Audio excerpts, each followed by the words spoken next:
Well, good afternoon, everyone. And we're here to talk about the future of subsea communications. So, crystal ball time, and we have some esteemed colleagues here to walk us through the future as well. So we're going to be looking at how the subsea industry is coping with this increasing demand, and where are geographic pinch points, and the need, and where is, we need to make a priority in the industry going forward.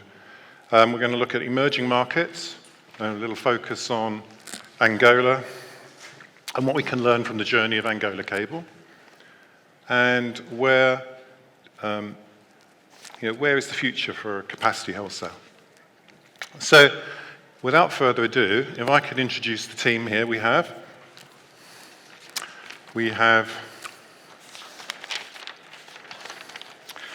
on my right here, so we have, I think you probably know everyone, Byron, but I think so. We have Byron from SEACOM, Nigel from AQUA, Artur from ANGOLA Cables, Ruth from INFINERA, and Jim from GBI. So I guess just quickly going through the first question, one by one. What do we think the future holds for the wholesale capacity market? And if we're looking at the next decade, how do we see the changes going on into availability of wholesale, pricing of wholesale, routes for wholesale? So maybe just start with a sort of a general overview, and then we'll dig into some of these key elements. Let me make sure this is on. Can everyone hear me? Oh. Yeah. I would love to tell you that the future for wholesale is bright, that prices are going to go up, and that we're all going to make a lot of money. But I think the future of wholesale is going to be a challenge, no question about it. Certainly in what would be commoditized subsea high traffic capacity routes. Margins obviously get squeezed, but I think at the same time within the industry there's a increased movement to drive costs down at the same time. And I think, I'm speaking on the behalf of SEACOM, and we operate our own subsea cable into Africa. We took the challenge to build a private system 10 years ago when there were no private systems in Africa. And I think there's a lot of talk now about new systems that are coming into Africa and kind of will change dramatically the landscape. So I think from SEACOM's perspective, building the networks that actually deliver that capacity from the landing station into the markets is actually the biggest challenge. So when you look, I think, at capacity wholesale and the trends in pricing, I think it's really a matter of where can you deliver that capacity and who you can deliver it to. So I think it's from kind of metro pop to another metro pop across a major ocean. That is obviously the routes that get commoditized, and I think the future there is one of managing your costs so that you can compete in the marketplace. But I think there's a lot of other niche markets and ancillary routes that you can add onto those superhighways that can still add value in the wholesale capacity space. I'll hand over now because I was talking too much. No, I fully agree with Byron. So the movements we have been seeing lately, and essentially with the OTTs guys coming to the subsea space, of course, then the wholesale's future is not bright in that sense, and we could see a huge price decrease on the major routes, and will also affect Africa. That it was still probably not one of the main areas of their focus in the past, and that of course will bring too much capacity that at this stage probably will not be needed. Will drop prices down, and then life will become a bit more difficult, essentially because infrastructure costs in Africa are bigger than in the rest of the world, and we could see a few challenges there. But of course, as Byron was saying, the best we could do is to adapt to that reality that will become very soon or sooner than later, and we should be prepared to it and try to push for some of the routes that could be a differentiated route. It's the case of ANGOLA cables. When we decided to build South Atlantic cable system, that was the first ever made in the South Hemisphere by connecting Africa to South America, and try to change a bit the way things have been done before. Of course, that's always a challenge because the new routes needs to get time for people to understand their values and to change their architecture networks configuration so that they started to use. But I believe that that should be the future. Try to cover and to connect the points that are not connected before, and that in the future could be relevant. My view is that there's structural change coming, but the same vectors are still driving this industry, which is that all of us in this room want more for less. Either as individual consumers, we want more data throughput on our mobile phone. We don't necessarily want to pay more for that monthly, fee. At the same time, the vectors around the costs of the underlying undersea cable systems, which are driven by the indices of oil to make the polythene, to clad the cable, copper to drive the power down the cable, and oil for the ships to actually install the cable, are all going up. So somewhere in the middle here, everything's getting squeezed. And that's happened for about 15 to 20 years, and we've seen different layers of private investment and infrastructure capital. There's lots of infrastructure capital in the world that wants to deploy in infrastructure, proper, pure infrastructure, railway lines, ducts for fiber on land, ducts for terrestrial fiber. Subsea cable's a bit different. It's kind of the same, but a little bit different. There is plenty of money to build the right networks in the world. And I think that the struggle is how do you make sure that that stays optimum? And we don't have what we had 20 years ago, 99 to 2001, where there was an oversupply, which causes lots of ripple effect right down, sales, and a hiatus. Most people in this room know that that hasn't yet worked its way out of our industry. So an overextension of the supply side of submarine cables across the Atlantic, our particular market, is still causing, effectively structural issues in the industry right now today, and will only probably in the next few years have wound itself out. So as a structure, our approach is to think of the market as a series of layers, very, very discrete layers, and for us to take the money that wants to invest in our company, the talent that we have in our company, to deploy at just a very, very simple layer, very simplistic, specific layer, which is, from a beach to a beach, submarine cable. We'll partner with the whole market of terrestrial providers, the whole market of carriers that sit above that, who'll bring enterprise revenues and consumer revenues, and we'll just be very good at managing that for the benefit of the whole market. And I think other parts of the market are tending towards that model as well, as opposed to the old vertically integrated model structurally in the market of I own submarine cables, I own a terrestrial network, I put my own masts up, I do my own radio, I do my own IoT, I run services on top, the vertical integration. So I think we're seeing a really interesting inflection time in the next few years where older assets will retire, even in some of the more modern markets. The Atlantic's a pretty old established market, and private equity, in some cases, the huge people who have huge requirements across ocean distances, the OTTs, will be, maybe building 75% of the cable capacity, with others distributing that to the carrier market separately. I think it's a really good time, but still have to keep remembering that we want more for less, and the cost of all the things that we're doing is not decreasing, it's increasing. Thank you, Nigel. So from a vendor point of view, just to echo what Nigel said, wanting more for less. Obviously, you operators always want more for less from us as well. We're finding that with the advent of STM cables and the balance between the hyperscalers and the operators changing, we're seeing new demands for new markets there. But also, we're actually seeing a lot of demand to extend the life of the existing assets. So we're, through our technology, we're able to extend the life of the existing cables, such as the transatlantic cables, and we're still seeing a lot of demand for the 100G type services across those markets as well. And I think what I would add in terms of the next 10 years from a wholesale point of view is I think it's going to be very much region specific. Each region has its own set of drivers, whether they be political, whether they be commercial, whether they be industrial, economic, etc.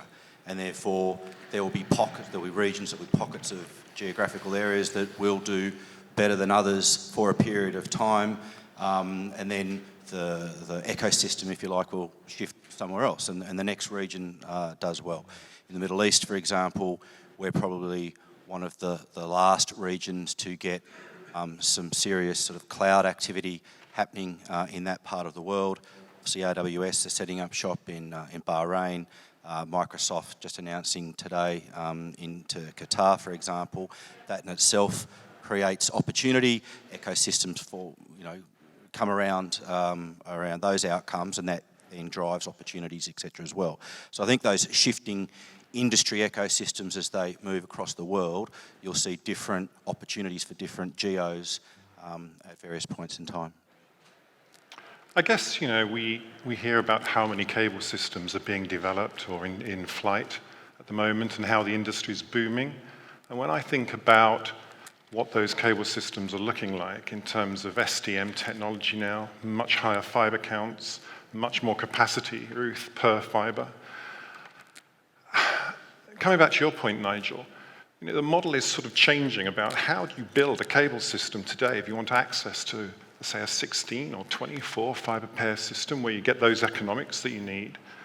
But that doesn't lend itself well to a consortium in the traditional sense. So does that lend itself towards this infrastructure type approach?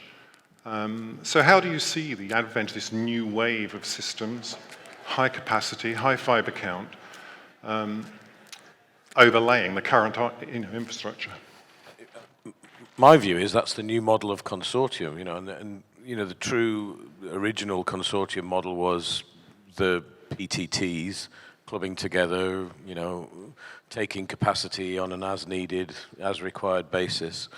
But a consortium that's made up of people who own a unitary capacity of a fiber pair is actually really simple to operate. It's few simple rules, and I think the modern wave of systems being built where some of the biggest users, some of the OTT partners, have got together and worked out a simplistic way of operating, not really doing a lot of the complex activity that the consortia used to do, which was a lot about aggregating cost as well as taking out, sort of revenue share from things. It's very simple now. You get a bunch of people together and decide that you'll build a cable that needs 8 or 16 pairs. Everybody will pay according to their requirements, both on a construction basis and on an ongoing operations basis. And as long as you're not making it a cable consortium of 16 direct competitors, actually, that works reasonably well because different companies require the different, fiber pairs. It's a unit of capacity that's very clean in the infrastructure. If you want to go to a certain level of density of data, you'll go to the latest, system from INFINERA, or you'll just operate it the way you do in your ordinary network to tie your terrestrial networks together. It's a new wave of consortia that are actually straightforward, I think. I guess that's still a lot of capacity. Add to that, while that may be true, I think we've seen in many markets and the many histories between Japan and the United States, and also you have concern of what's happening potentially in Africa, when you do have multiple parties all owning a fiber pair on a system and all lighting that fiber pair day one, if they have their own use for it and they aren't going to sell it into the wholesale market, that's one thing. But I think the history would show when multiple parties all try to sell that same capacity with the same product on the same cable system, you see the market price crash. And that happened in the advent between Japan and the United States, a cable system that went live on that basis, and it was one of the first ones, and the market price went down 70% in 6 months. So while it's true, I think as long as that cable's maybe being shared by people who are using it, but I think if you have 2 or 3 players who are also in the wholesale space, each owning a fiber, and the fact is you actually are lighting each one of those fibers, which I would say is not economically efficient, but it drives a certain behavior, because once you've lit that fiber, as a corporation, you need to sell that fiber and what you lit on it. And there we see pricing come down to even below cost in some instances. So I'm just saying it is the new model. but it does present some concerns for some markets, I would say. And I That's guess the difficulty of free market, right? As I say, that's the difficulty of free market economics. It's you can screw yourself up quite quickly as well. Jim? And there is the potential, unlikely as we sit here now, maybe, but still the potential that some of those operators that are using it for their own needs get into the wholesale market themselves. We are talking a 10-year horizon here in terms of the topic of today's discussion. And whilst they all say, you know, very consistently that that's not something that's on their radar, that doesn't mean in 2, 3, 5 years' time that changes. And then that just opens up that wholesale market to much further competition, even more significantly. And if I may add, if you look back 10 years and the demand from the hyperscalers didn't even exist, who knows what their demand is going to be in 10 years? So there still could be a healthy market there, despite there being multiple wholesalers on one cable. I would add to that probably, you know, when you look at a fibre pair capacity today, 20 terabits, something in that range, less plus or minus, that's a lot of capacity for a single fibre pair buyer. And you know, you could almost have the advent of a virtual fibre, a virtual cable within a fibre, as a consortium within a consortium such is the size of a fibre pair. And when I speak to carriers, project I'm working on, a whole fibre is, you know, you want to slice and dice that, you want to kind of have 5 paths for that fibre, really, unless you're a large internet player. So if I could come then on to looking at the story in Angola, so, and also in Africa with SEACOM, you know, we see a lot of activity on new systems coming. Obviously, Angola Cables have developed and invested in a number of systems over the last, I guess, 10 years, 8, 10 years. What have you learned through that journey in terms of opening up new market, opening up new opportunity, and now with potentially what we're seeing coming as new capacity, new builds? What would you sort of say are the key elements in that journey that other markets that are looking to open up and become, you know, pinch points maybe at the moment, should be looking out for? No, so far it has been an interesting journey with a lot of learnings in the way. As I told before, so it's more difficult when you are starting from scratch or from nothing. And in Africa, of course, things are a bit more difficult to be done.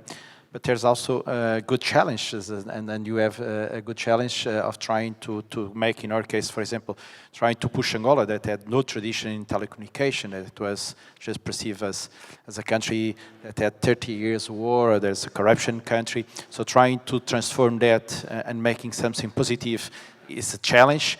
But it was very positive so far to us. And of course that there's massive investments in beginning. So we see with some challenges, as we spoke before, these new investments because of the costs, the price drop, and the effect that could have in the investments that we made, if not all of them are recovered. But I believe that the main challenges in Africa at this stage are still the terrestrial fiber. So it's not the case of capacity.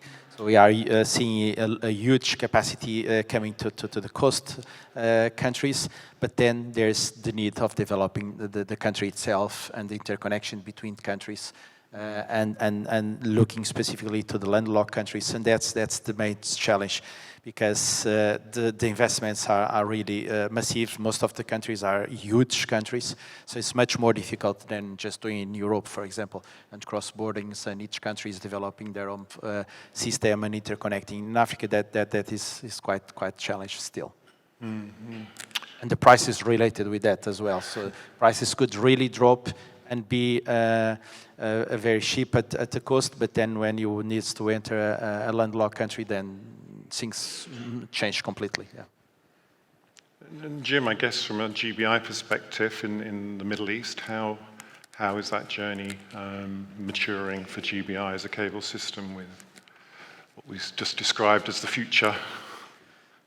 It has its challenges.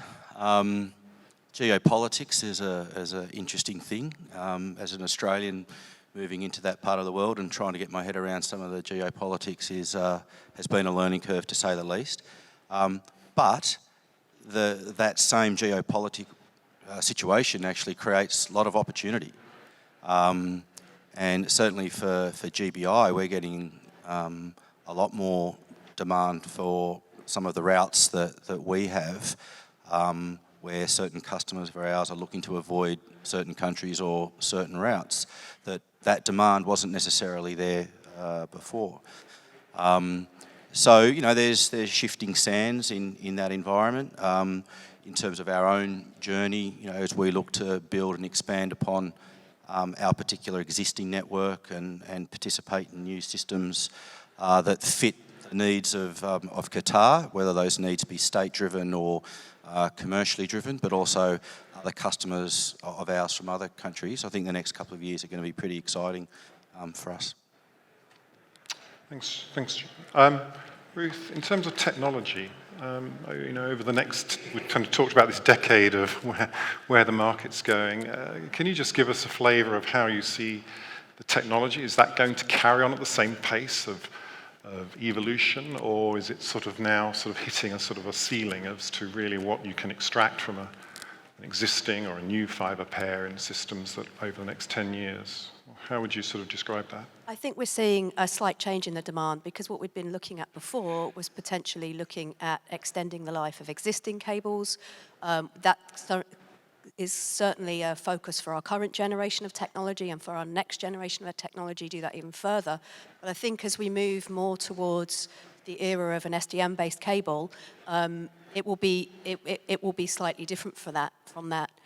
One of the things that we've been really thinking about is how you can assure your business continuity through the vendor, and we think it's really important to think about not just the technology and the future of that technology, where it's going to go next, so that you can assure you can continue to use it for a number of years, but also to think about the inherent technology. So you don't just go for a diverse two vendors. You look at what the technology behind that vendor is. In INFINERA, our whole ethos is made up of our vertical integration. We own our own DSP. So we will always give you a diversity of supply. With some other vendors, they rely on a third party for their DSP. So even if you had vendor diversity, you may not get diversity of the technology within it. So that's something that we're really, really focused on, and continuing to champion our own DSP. So building on that then, in terms of other headwinds to the industry, what are the challenges for the subsea industry over the next 10 years? And some sort of points I've kind of considered here are sort of human and physical resources to kind of develop these networks, this next generation of builds and companies really that need to service the markets in the future. Maybe if I could ask you to go along as to how you see the industry is shaped up for the next 10 years from sort of a position of servicing that industry. Yeah, I think, again, it probably goes to Jim's point about it depends on where you are in the world. And Nigel mentioned, some of the costs of constructing the actual physical cable that continue to increase, while the, obviously, price in the market and the pressure is to be cheaper, better, and faster all the time.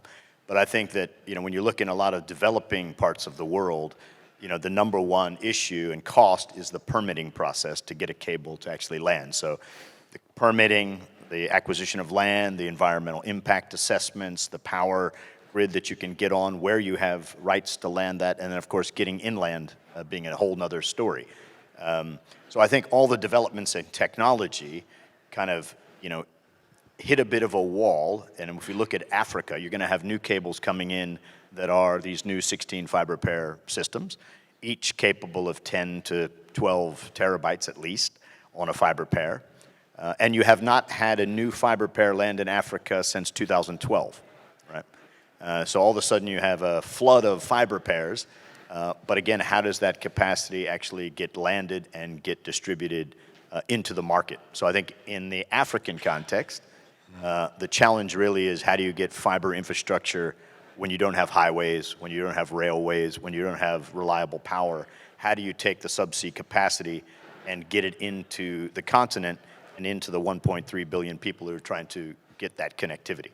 So I think the challenge is not so much on the subsea side. I think that technology is well advanced, and the costs have come down on a per unit basis. So, in South Africa, when SEACOM launched in 2009, the price per megabit for an IP transit service was about $5,000 US. It's now about $3, right? And I mean, that hasn't had much of an impact on a residential home's cost of internet access or quality of internet access. It's starting to happen, but that's taken more than 10 years. So I think in the developing part of the world, the challenge is not really around that technology. That technology is coming. It's how does that technology get extended into the commercial hubs and the consumer hubs of the continent. Yes, so we have the same vision. We are both coming from an Africa perspective, and it's true. So we could see, it's true when we look to the world and we see that the cables capacities are increasing, the demand is increasing as well, so this is a natural path and we'll keep going. So we are not foreseeing any decrease in usage, and now with 5G, IoTs and all the things, and a lot of new applications that we still don't even know and could appear for the future, and could be a huge traffic demand. But we still need to fix these type of problems in Africa still, because there's that demand could be is there. It's a very young population, and I normally say this about Africa. So it's 1.3 billion population, half of it with less than 25 years on an average. So they are early adopters. They want to use it, but most of the cases they don't have money to buy a computer or a smartphone good enough to use it. And then the prices are not coming down due to the local infrastructure costs. So pushing it inland is still the major difficulties. And unless we overcome that type of problems, then the demand will not grow as it should, as it could, due to that facts. And we really need to tackle that as well, not only the subsea space. Yeah. So really the issue there is subsea is rising so quickly that the terrestrial has got to keep pace, otherwise there's going to be a disconnect. It's not having the same speed, not the same level of investments or technology developments, and that makes a difference at the end of the day. I think back to my original comment about the supply and demand side of the market. If we just look at our market in the Atlantic and the cost of building a submarine cable, it has come down dramatically in a fairly regularized basis. That does not necessarily allow people to think about longer term increasing the supply side. So right now, if you look at the latest telegeography predictions, and I'm not saying that I agree or disagree with them, they're mathematical predictions based around the belief of consumption of data. There's some enormous number of submarine cable systems needed across the Atlantic in the telegeography model in the next 15 years. 41, I think, is the number. And 41 of at least 16 fiber pairs each. So the supply side of the construction industry simply is not capable of doing that unless it does nothing else. Therefore, you're asking to increase the supply side. But you're asking those people to go to bankers and say, in a market in the last 10 years where margins have been eroded from 30s, 40% down to 10s, 12%, and in a market where the buyers are concentrated in a fairly small group, and in a market where the number of fiber pairs is increasing, therefore you'd probably be building less cables than you were in the past, I would like you to invest billions of dollars in increasing the supply side. It doesn't work.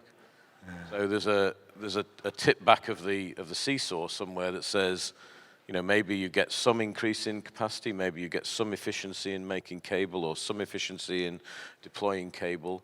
Cable ships are still $100 million a piece. Cable factories still, a couple of $100 million. That's not going to go away quickly. So there's a natural, dampening of that supply-demand curve, and that's a big challenge because that could see prices go back up again. And I guess that could explain why, as an industry, we've had this boom and then sort of bust sort of cycle. And really, I say over the last 5 years that, we've had a fairly smooth period of continual growth, building subsea systems and upgrading subsea systems.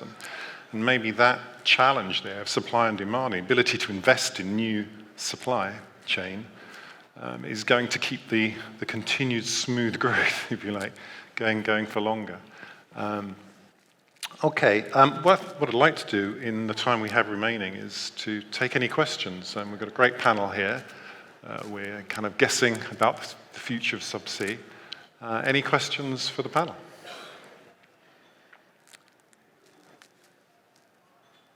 I think you must have answered all their questions. Is that a hand? Yeah, go ahead, sorry. Thank you, Liz.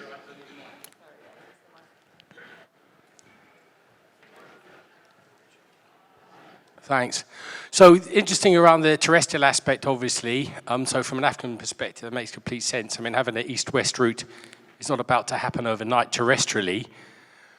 But other parts of the world, if we think about going across Eurasia, the potential there, and maybe across the Arctic, but conceptually, if we get some of these other links that are not the traditional ones we've had, do we see that as a risk to your business? Is that up the top of your sort of risk management plan to keep an eye on, or is it something you're not worried about? From our perspective, it's something we probably want to be involved in if it's a wet cable. I mean, the more routes there are, the more reliability and resilience of the overall network.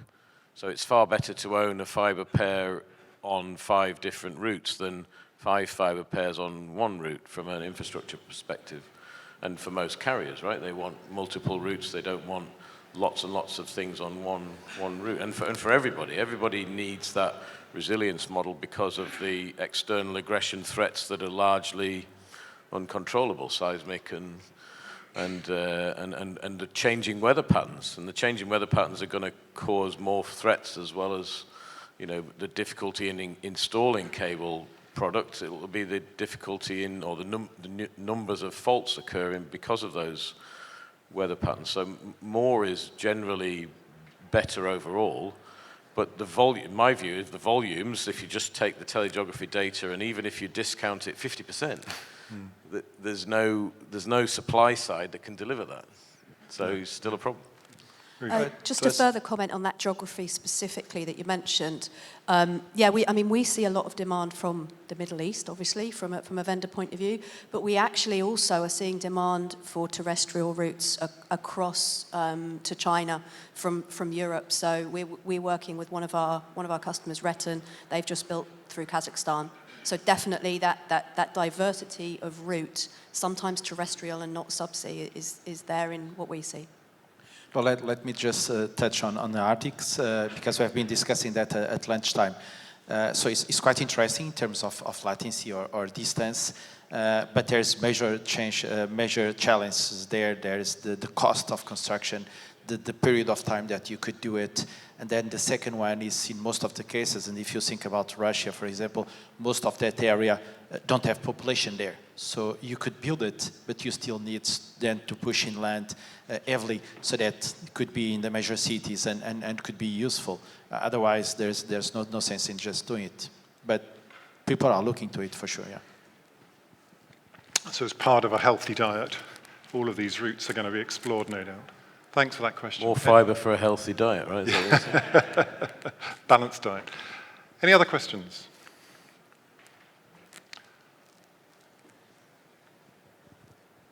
No? Okay.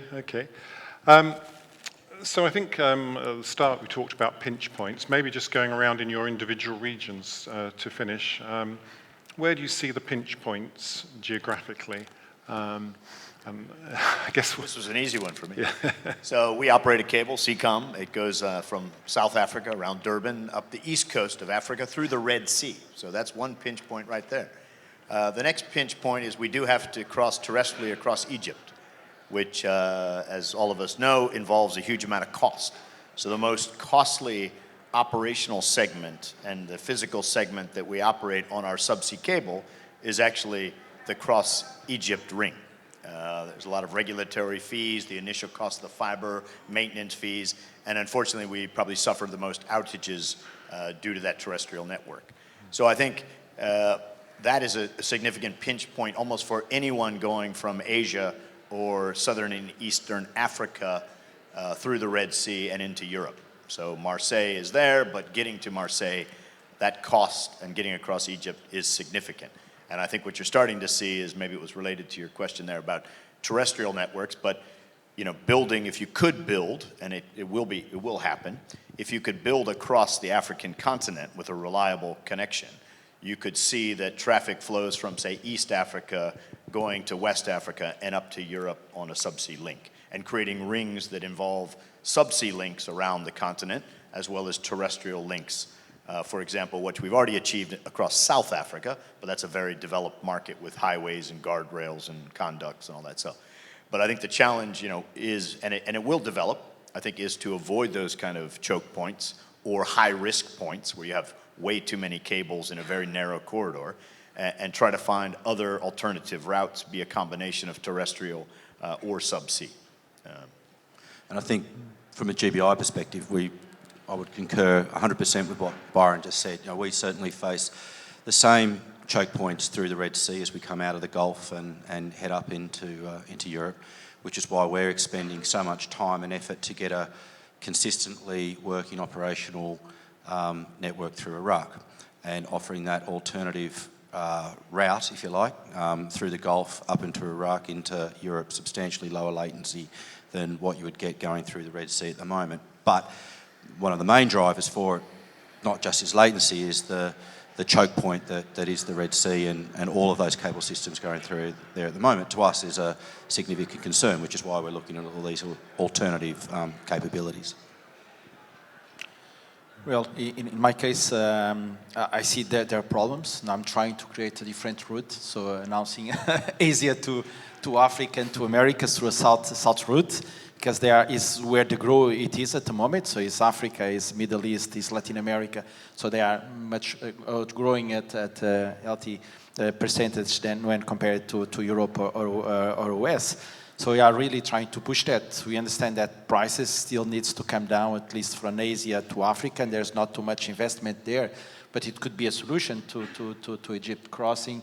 And in terms of latency, is an amazing route. So connecting Singapore to São Paulo, you could save more than 100 milliseconds. So it's definitely an alternative that I see there, and we are working on it. Yeah. And Nigel, across the Atlantic, thanks. We see lots of development of new landing sites. So no pinch points in the Atlantic? Yeah, I mean, but it's the same. Byron mentioned it at the beginning. Your big challenges associated with building a cable, particularly to a new landing location, is permitting. People have become more concerned about permitting. A lot of permitting processes are archaic and, unfriendly towards cable development in European countries, never mind, any other countries. It's difficult. It's not particularly complex. It's difficult in the US. The link between the engine of development in a country, the connectivity and digital connectivity, and how easy a country makes it to actually land a cable is not made generally in either politicians or or civil servants' minds. They do get it eventually, and that's a challenge. Generally, because oceanic projects take a couple of years, you've got time in the process to manage that and massage that through. But it would be a little easier if it was made a little easier. The development of offshore wind farms is necessarily not a great thing, because it constricts the amount of locations you can think about taking cables in. Cable corridor stuff that happens down in Australia is a great initiative, but there's a lot of combined access to the seabed activities that are going on, oil, offshore wind. That doesn't make it any easier, and many countries are not enlightened around it. We just built a cable, it's being built right now, into Denmark. Absolute dream of a process. The government lined all the agencies up. The constructor went in with the landing party, talked to all the agencies. It was facilitated, it was activated. It cost, literally 15,000 euros, to actually get a permit. Contrast that with other locations that have had cable landings for a while. It's literally like, rocking horse teeth to get a permit. Thanks. Ruth, yeah?